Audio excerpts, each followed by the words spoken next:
नमस्कार. अध्याय क्रमांक 6, ओवी क्रमांक 185 ते 192. म्हणून असावे ते समतल, अंतरताना व्हावे दक्ष. आता पुरे हे वर्णन, कळले ना आसनाचे गुण. मग तेथे आपण एकाग्र करावे अंतःकरण. करोनी सद्गुरु स्मरण, मनोमन. महान ते ऐसे स्मरण, अहं भाव जाईल विरून. मग भरेल अंतर्बाह्य, सात्विक भाव केवळ. विषयांचा पडेल विसर, इंद्रियांची मस्ती जिरेल. मग होईल अंतःकरण, स्थिर आणि निश्चल. एक रूप होई पर्यंत, रहावे तेथे थांबून. होता ऐक्य बोध एकवार, आसन करावे ग्रहण. अंग आवरे अंगास, वायु ही सावरे वायूस. अनुभवाचा होई उदय, आपोआप. प्रवृत्ती घेती माघार, समाधी येतसे आटोक्यात. बसता क्षणीच सर्व, अभ्यास येतसे संपुष्टास. मुद्रेची थोरवी अशी खास, तीच सांगतो आता ऐक. पोटऱ्यांना चिकटून, मांडी घालावी नीट. आसनासाठी पसरलेले दर्भकुशांकूर जर समतल नसतील तर जमिनीचं उष्णत्व किंवा शीतत्व शरीराला त्रास देऊ शकतं आणि म्हणूनच ते आसन समतल असणं, न टोचणारं असणं हे अत्यंत गरजेचं आहे आणि ते अत्यंत लक्षपूर्वक करावं. असं सांगून भगवान श्रीकृष्ण म्हणतात, आता हे वर्णन पुरे झालं. आसनाचे गुण कळले ना, मग आपण तिथे आपलं मन एकाग्र करावं आणि मनोमन आपल्या सद्गुरूचं स्मरण करावं. त्या स्मरणाने असा काही परिणाम होईल की सगळा अहंभाव विरून जाईल आणि मग अंतर्बाह्य केवळ आणि केवळ सात्विक भावच राहील. विषयांचा विसर आपोआप पडेल आणि सगळ्या इंद्रियांची मस्तीसुद्धा जिरून जाईल आणि अशा वेळेला मग अंतःकरण स्थिर आणि निश्चल होईल. एकरूप होईपर्यंत तिथेच थांबून राहावं आणि ऐक्याचा बोध एकदा का झाला की आसन ग्रहण करावं. अंगच अंगाला आवरायला लागेल आणि वायूसुद्धा वायूलाच सावरायला लागेल. असाच अनुभव त्यावेळी आपोआप यायला लागेल. सगळ्या प्रवृत्ती माघार घेतील आणि समाधी आटोक्यात येईल आणि बसता क्षणीच सगळा अभ्यास संपूर्ण होईल. आता मुद्रेची अशी काही खास थोरवी आहे ती तुला सांगतो. पोटऱ्यांना चिकटून मांडी अगदी नीट घालावी. अध्याय क्रमांक 6, ओवी क्रमांक 185 ते 192. धन्यवाद. नमस्कार. अध्याय क्रमांक 6, ओवी क्रमांक 193 ते 200. तळपाय घ्यावे वळवून, गुद शिवनीशी आणून, सुस्थिर तेथे करून, घट्ट घ्यावी बैठक. दक्षिण तो ठेवावा तळात, शिवणीवर टाचेने द्यावा दाब. वाम ठेवावा त्यावर, सहजीच.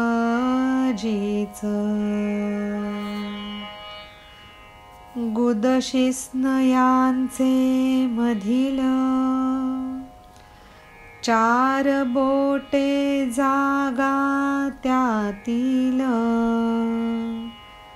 दीड खाली 1.5 बोटे वरून, द्यावी ती सोडून. 1 बोट असे जी मध्यात, ऊर्ध्व टाच धरावी दाबून. अंग धरावे उचलून, घट्ट दाबावे तोलून. आणि मग कळत न कळत, पृष्ठ दोन्ही उचलावे अलगद. दोन्ही घोटे तसेच मग, उचलावे हलकेच. शरीराचा हा आकार, टाचेचाच जणू हा भाग. स्वयंभू असा होईल, ऐक रे पार्थ. मूळबंधाचे हे लक्षण, यास म्हणती वज्रासन. अर्जुना तू घे जाणून, निश्चित हे. मूळबंध लागता बरोबर, मूलाधार चक्रावर. अपान वायू होई संकुचित, आतील बाजूस. इतकं सुंदर स्थान लाभल्यानंतर त्या जागी आसनस्थ होण्याकरता इथून पुढे असं वर्णन केलेलं आहे की तळपाय दोन्हीही वरच्या बाजूला वळवून घ्यावेत आणि गुदाच्या रेषेमध्ये जिथे गुद शिवणी असते त्या बाजूला आणून तिथे स्थिर करून एक घट्ट बैठक घ्यावी. उजवा पाय तळात ठेवावा आणि उजव्या पायाच्या टाचेने शिवणीवरती दाब द्यावा आणि त्या उजव्याच पावलावरती डावं पाऊल वळवून बरोबर नीट ठेवून द्यावं. गुद आणि शिस्न ह्यांच्यामध्ये 4 बोट जागा सांगितलेली आहे. त्यामध्ये 1.5 बोट खाली आणि 1.5 बोट वर अशी जागा सोडावी आणि मध्ये जी 1 बोट जागा उरते त्याच्यावरती वरची टाच दाबून धरावी आणि जणू काही त्याच आधारावरती सगळं अंग उचलून धरावं आणि संपूर्ण शरीर घट्ट दाबून त्या टाचांवरती तोलून धरावं. कळत नकळत या वेळेला पृष्ठभाग अलगद उचलला जाईल आणि दोन्ही घोटेही तसेच हलकेच वरच्या दिशेला जातील. शरीराचा हा जो आकार होईल तो जणू त्या टाचेचाच भाग असल्यासारखा वाटेल आणि स्वयंभू अशी ती आसनाकृती तयार होईल. मूळबंधाचं हे जे लक्षण सांगितलेलं आहे त्यालाच वज्रासन असं म्हणतात. हे अर्जुना, तू हे समजून घे. एकदा का मूळबंध बरोबर लागला तो सुद्धा मूलाधार चक्रावरती असलेला दाब, ज्याच्यामुळे अपानवायू संकुचित होऊन आतील बाजूला वळेल. अध्याय क्रमांक 6, ओवी क्रमांक 193 ते 200. धन्यवाद. नमस्कार. अध्याय क्रमांक 6, ओवी क्रमांक 201 ते 208. अंजलीती द्रोणाकार सहज बैसे वामचरणावर दिसती मग दोन्ही स्कंध उचललेले किंचित पाठीतील जो मेरुदंड वरतयाच्या दोन्ही स्कंध मस्तक राहे त्यात घट्ट पापण्या होऊ लागती बंद पापण्या ढळती वरील खालच्या खाली पसरतात तेव्हा मग नयन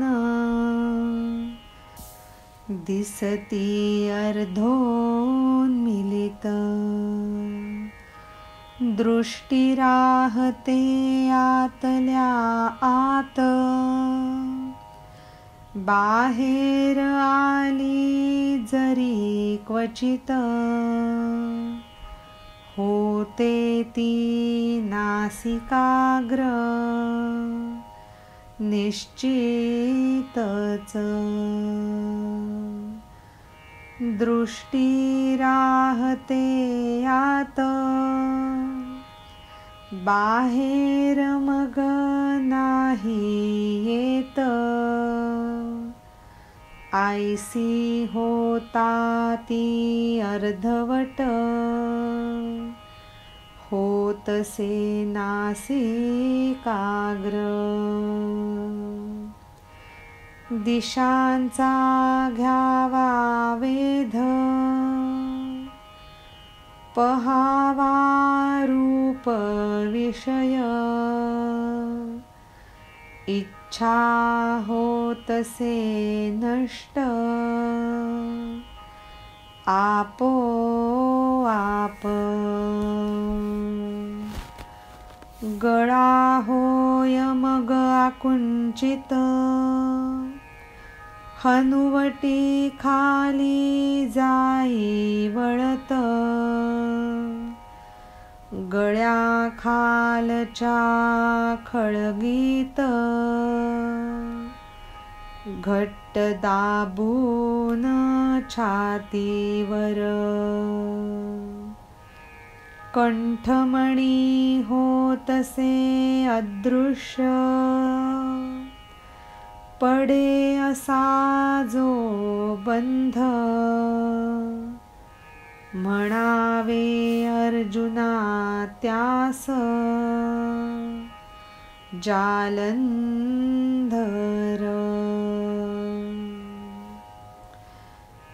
एकदा का मूळबंध व्यवस्थित लागला की दोन्ही हातांची जी रचना आहे तिला अंजली मुद्रा, जी द्रोणाकारामध्ये असते असं म्हटलेलं आहे. ती अंजली सहजच डाव्या पावलावरती स्थिरावली जाईल आणि मग त्यावेळेला दोन्हीही खांदे किंचित उचललेले भासतील. पाठीचा जो कणा किंवा मेरुदंड आणि त्याच्यावरती किंचित उचललेले दोन्ही स्कंध, ज्या दोन खांद्यांच्या मध्ये आपलं मस्तक किंवा शिर हे असं घट्ट स्थिर झालेलं असेल, अशा स्थितीमध्ये पापण्या आपोआप बंद व्हायला लागतील. वरच्या पापण्या खालच्या बाजूला ढळतील आणि खालच्या पापण्या त्याच्याही खालच्या बाजूला पसरतील. तेव्हा मग डोळे अर्धे किंचित उघडे किंचित मिटलेले म्हणजेच अर्धोन्मिलित असे दिसतील. दृष्टी आतल्या आत राहील आणि क्वचित जरी कधी बाहेर आली तरी ती नाकाच्या टोकाच्या ठिकाणी म्हणजेच नासिकाग्रावरती स्थिर होईल. एकदा का दृष्टी आत राहायला लागली की बाहेर कधीच येणार नाही आणि जर चुकून माकून कधी अर्धवट स्थितीत आली तर नासिकाग्रावर स्थिर झाल्याशिवाय राहणार नाही. अशा वेळेला दिशांचा वेध घ्यावा किंवा रूप हा विषय पाहावा अशी इच्छा आपोआप नष्ट व्हायला लागेल. हळूहळू गळा आकुंचित व्हायला लागेल आणि हनुवटी खालच्या बाजूला वळायला लागेल. गळ्याखालच्या खळगीमध्ये छातीवरती हनुवटी घट्ट दाबून धरली जाईल आणि कंठमणी जणू काही अदृश्य होऊन जाईल. असा जो काही बंध पडेल त्या बंधाला अर्जुना जालंधर बंध असं म्हणावं. अध्याय क्रमांक 6, ओवी क्रमांक 201 ते 208. धन्यवाद. नमस्कार. अध्याय क्रमांक 6, ओवी क्रमांक 209 ते 217. नाभीवरी जो दिसे पुष्ट, खपाटी समग जाते पोट, हृदय कमल होतसे प्रफुल्लित, आत मधुन स्वाधिष्ठानाचे काठावर, बेंबी खालील भागास, पडतो जो बंध, त्यास म्हणावे ओढियाण. अशी शरीरा बाहेर, पडे अभ्यासाची पखरण, चंचल मनाचा जोर, कमी कमी होत जाय. कल्पना होतसे नष्ट, मनन होय आसक्त, विषयांप्रती थांबते धाव, शरीर मन होते शांत. हरवली कोठे भूक, झोप गेली लांब, कशाचीही आठवण, वेगात जाई निघून. मूळबंध कोंडे अपानास, ऊर्ध्वगामी होतसे फिरून, मग जातसे अवघडून, फुगवटा दिसे तेथ. होतसे मग त्याचा क्षोभ, गुरु लागे पसरून, तिथेच फिरून फिरून धक्के देई मणिपूर चक्रास. अपानाची त्या वावटळ, शरीरांतरी करी शोध. पोटातील कुजकी घाण, बालपणीची टाके काढून. जागा नसे त्यास वळण्यास, कोष्ठात मग तो करे प्रवेश. तेथील त्या कफ पित्तास, थारा नाही देत.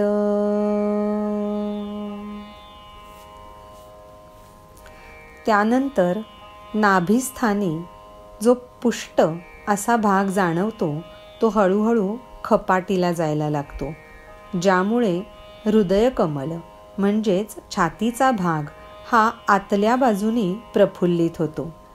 स्वाधिष्ठानाच्या काठावर म्हणजे बेंबीखाली जो भाग असतो तिथे त्यावेळेला जो बंध पडतो त्याला ओढियाण म्हणावं. त्यालाच उड्डियान बंध असंही नाव आहे. अशी शरीराबाहेर एकदा अभ्यासाची पखरण पडली की मन जे अत्यंत चंचल असतं त्याचा जोर हळूहळू कमी व्हायला लागतो. त्यामुळे सगळ्या कल्पनाच नष्ट होतात. मन कुठेही आसक्त होत नाही. त्याची विषयांप्रती असलेली धाव हळूहळू थांबते आणि शरीर आणि मन दोन्हीही शांत व्हायला लागतं. भूक कुठेतरी हरवून जाते. झोप कुठेतरी लांब पळून जाते. आणि कुठलीही आठवण असू दे, जशी येते तशीच ती वेगात निघूनही जाते. मूळबंधामुळे कोंडलेला जो अपान वायू आहे तो ऊर्ध्वगामी होतो आणि मग पुन्हा पोटाच्या ठिकाणी एक असा फुगवटा दिसायला लागतो. त्या अपान वायूचा क्षोभ झाल्यामुळे तो वायू आतल्या आत गुरगुर करत पसरायला लागतो आणि तिथेच येऊन फिरून फिरून नाभिस्थानी असलेल्या मणिपूर चक्राला तो धक्के द्यायला लागतो. अशी ती त्या अपानाची वावटळ, जी शरीराच्या आतल्या सगळ्या भागाचा शोध घेत फिरत असते आणि त्याच्यामुळे पोटामधली जी कुचकी घाण असते, जी याआधीची साठलेली आतड्यांमधली घाण, ती काढून स्वच्छ व्हायला मदत होते. त्याला वळायला कुठेच जागा शिल्लक राहत नाही. मग तो अपानवायू कोष्ठामध्ये प्रवेश करतो आणि तिथल्या कफ आणि पित्ताला पूर्णपणे समूळ काढून टाकतो. अध्याय क्रमांक 6, ओवी क्रमांक 209 ते 217. धन्यवाद. नमस्कार. अध्याय क्रमांक 6, ओवी क्रमांक 218 ते 226. सप्तधातूंचे सागर, जातो तो ओलांडून. मेदाचे फोडतो पर्वत, अस्थिगत मज्जा काढी बाहेर. मोकळ्या करीतो नाड्या, अवयवांस आणि शिथिलता. भिववितो तो साधकाला,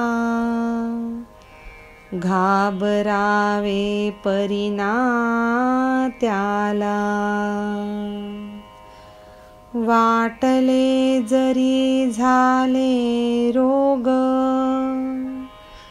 क्षणात त्यांना करी दूर. जलपृथ्वी तत्व देहातील, करी तयांना एकरूप.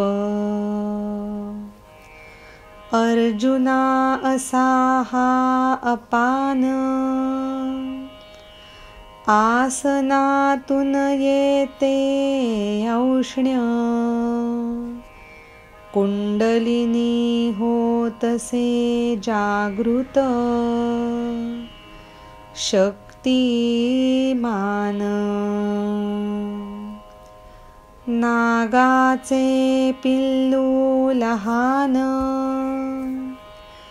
केशरामध्ये न्हाऊन, अंगास वेटोळे घालून, निजावे जैसे. त्याच प्रमाणे अचूक 3.5 वेढे घालून, कुंडलिनी रूपी नागिण, निजे अधोमुख होऊन. अशी असे ती नागिण, मूर्तिमंत वेटोळी वीज, अग्नीची घडी प्रत्यक्ष, चोख सोन्याचे वेढणे चकचकीत. आकुंचलेली व्यवस्थित, नाभिस्थानी संकुचित, वज्रासनाचा पडता दाब, होत जाते सावध. नक्षत्र पडावे तुटून, सूर्याचे ढळावे आसन, अथवा फुटावा अंकुर, प्रकाशाच्या बीजास. असा जो धक्के मारणारा अपान आहे तो म्हणजे जणू काही सप्तधातूंचे सागर ओलांडून पुढे जातो. त्यावेळेला तो मेदाचे म्हणजे चरबीचे मोठमोठे पर्वतसुद्धा फोडतो आणि अस्थीच्या आतमध्ये असलेला जो भाग असतो त्यालाही हळूहळू बाहेर काढायला लागतो. शरीरातल्या सगळ्या नाड्या मोकळ्या करतो आणि सगळ्या अवयवांना एकदम शैथिल्य आणतो. अशा परिस्थितीत त्या साधकाला एक भीतीच वाटायला लागते. परंतु त्या परिस्थितीत साधकांनी कधीही घाबरून जाऊ नये. असं जर वाटलं की कुठला तरी रोग झालाय तर ह्यामुळे क्षणात तो रोग दूर होऊ शकतो. शरीरामधलं जल आणि पृथ्वी तत्व हे एकरूप व्हायला लागतं. तेव्हा अर्जुना असा हा अपान आणि आसनामधून प्राप्त होणारं औष्ण्य किंवा उष्णता ह्याने कुंडलिनी जागृत होते, जी अत्यंत शक्तिमान अशी आहे. नागाचं एखादं छोटंसं लहानसं पिल्लू जे केशरामध्ये बुडवलं गेलं असेल आणि अंगाला वेटोळे घालून निजलेलं असेल, तसंच अचूक 3.5 वेढे घातलेली ही कुंडलिनी रूपी नागिण ही खालच्या बाजूला तोंड करून निजलेली असते. अशी ती नागिण म्हणजे जणू काही मूर्तिमंत गोलाकार अशी वीज किंवा अग्नीची प्रत्यक्ष घडी किंवा चोख सोन्याचं चकचकीत वेढणं. आकुंचित आणि व्यवस्थित अशी नाभिस्थानी संकुचित असते. वज्रासनाचा दाब पडल्यानंतर ती हळूहळू सावध व्हायला लागते आणि जणू काही एखादं नक्षत्र तुटून पडावं किंवा सूर्याचं आसन ढळावं अथवा प्रकाशाच्याच बीजाला अंकुर फुटावा अशा काही स्वरूपामध्ये नंतर ती जागृत व्हायला लागते. अध्याय क्रमांक 6, ओवी क्रमांक 218 ते 226. धन्यवाद. नमस्कार. अध्याय क्रमांक 6, ओवी क्रमांक 227 ते 234. वेढ्यास जाई सोडवीत, लीलया अंग मोडीत, नाभिखालील कंदात, शक्ती दिसते ती उठून, भुके जली ती आधीच, डिवचल्याचे निमित्त त्यात, उसळून पसरते तोंड, सरळ होनी वर, हृदय कोशाखालील, भरलेला असे जो पवन, त्यास टाके वेढून, करण्यास त्याचा नाश, ज्वाळा सोडुनी मुखातून,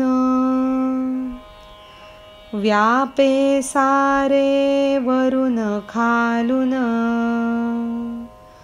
मांसाचे करुनी घास, खाऊ लागे त्यास,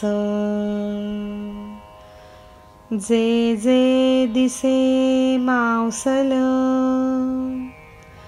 लचका तोडी वरचे वर, शिवाय हृदयातून, घास घेतसे एक दोन, तळहाता पायातील रक्त मांस, त्यास घेते ती खाऊन, ऊर्ध्व भागाचे करुनी भेदन,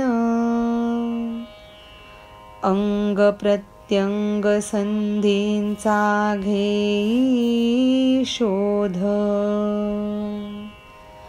स्थिर ठेवुनी आधार, नखांचेही काढते सत्व,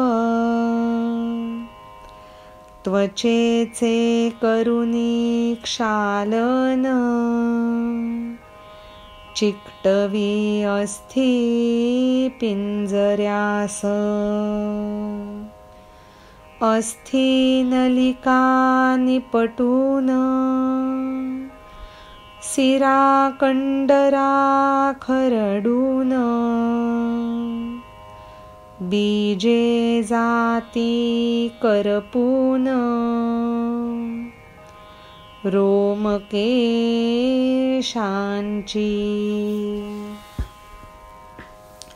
एकदा काही कुंडलिनी जागृत झाली आणि ऊर्ध्व दिशेला मुख पसरून इकडून तिकडे सगळ्याचा शोध घ्यायला लागली की हळूहळू ती तिच्या अंगाचे वेढेही सोडवायला लागते आणि अगदी लीलया सहजपणे अंग मोडत मोडत नाभीखालच्या स्कंधामध्ये ती शक्ती उठून आलेली दिसते. आधीच ती भुकेजलेली, त्यात डिवचल्याचं निमित्त होतं आणि ती उसळून तोंड पसरून सरळ वरच्या बाजूला खेचली जाते.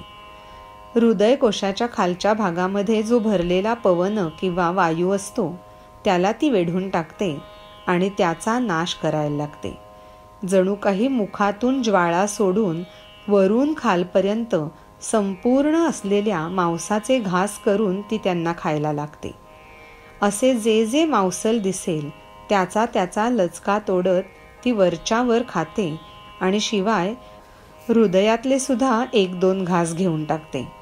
अगदी तळ हात आणि पायामधलं रक्त मांस सुद्धा ती खाऊन घेते.